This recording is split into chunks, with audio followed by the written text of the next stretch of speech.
दोस्तों, मानव स्वार्थी प्रवृत्तियों से भरा हुआ है। वह किसी से तभी तक प्यार करता है जब तक उसका स्वार्थ खत्म तो प्यार खत्म। इस बात को, इस तथ्य को एक बीमार श्वान मालिक द्वारा अपने किए गए अत्याचार और दुर्व्यवहार की कहानी के माध्यम से साबित करना चाहता है, जिसको मैंने श्वान की आत्मकथा नामक शीर्षक से लिखी अपनी कविता में प्रस्तुत किया है। इस कविता को सुनें, वीडियो को लाइक करके हमारा उत्साहवर्धन करें तथा चैनल को सब्सक्राइब करें, जिससे हमारे आने वाले वीडियो के बारे में आपको सूचना मिलती रहे। सुनें।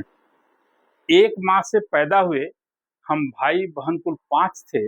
सारे सुंदर चुलबुले प्यारे से बेदाग जैसे कांच थे।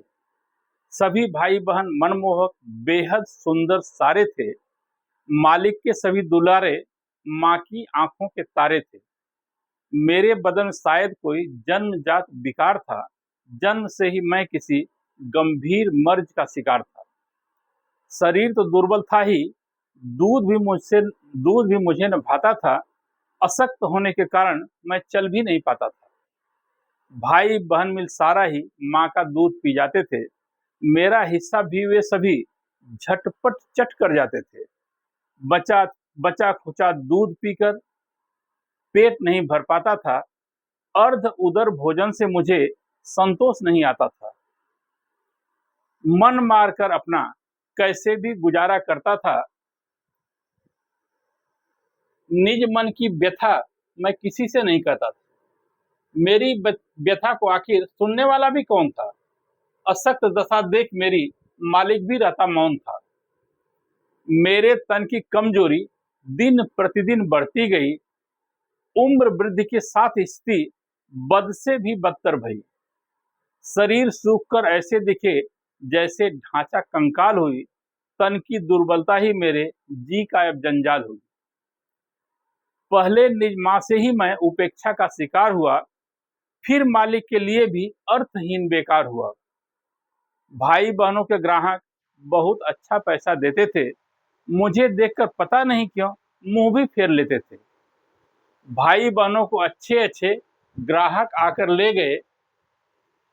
मुझे लावारिस छोड़ वहीं पर अच्छा झटका दे गए। मेरे सभी भाई बहन एक झटके में अमीर हो गए। अच्छा घर पाकर सब लोग मौज मस्ती में खो गए। नए घरों में सब लोग छक्कर दूध मलाई खाते हैं। सोफे पर ठाठ से सोते हैं, विदेशी शैम्पू से नहाते हैं। प्रातः उठ स्वामी के संग में रोज टहलने जाते हैं। बड़ी बड़ी गाड़ी में बैठकर सैर भी करके आते हैं। मुझसे मेरा स्वामी भी अब खफा खफा सा रहता है। प्रातः उठ बिन कारण ही खरी खोटी भी कहता है। यह बीमारू बैठे बैठे हराम की रोटी खाता है।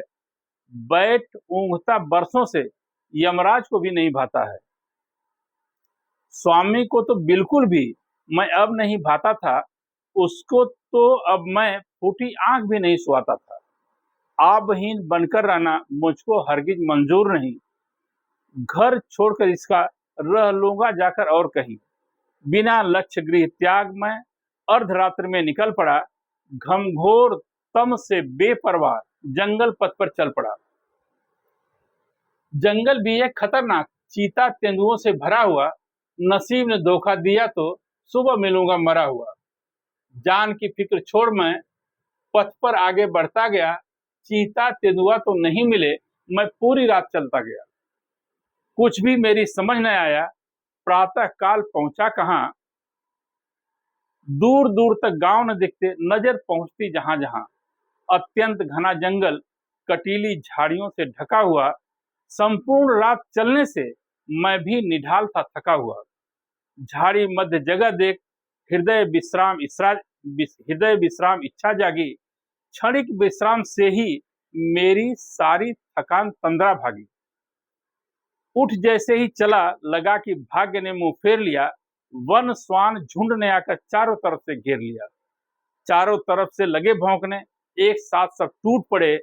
सरदार उनका देख रहा था कुछ दूरी से खड़े खड़े। मैं जोर से चीख कर जान की गुहार लगाया। मेरी आर्तनाद सुन सरदार भी उनका दौड़ा आया। मैंने सोच लिया मन में, अब तो जाना तय है। जब मरना निश्चित है तो आगे कौन सा भय है। पुनः एक बार मैंने सरदार से प्राण की भीख मांगा, शायद दशा देख मेरी उसके मन दया भाव जागा। उसने मुझे माफ करके झुंड में शामिल कर लिया, साथ रखकर मुझको खूब इज्जत सम्मान दिया। मुझे अशक्त समझ अपने साथ नहीं ले जाते थे, शिकार कर मुझे खाना जगह पर ही दे जाते थे। अच्छे भोजन से स्वास्थ्य सनय सनय सुधरने लगा। कुछ दिन में पूर्ण स्वस्थ हो शिकार में जाने लगा। अब मैं एकदम स्वस्थ हूँ, झुंड साथ में रहता हूँ, साथ में शिकार कर इज्जत का खाना खाता हूँ।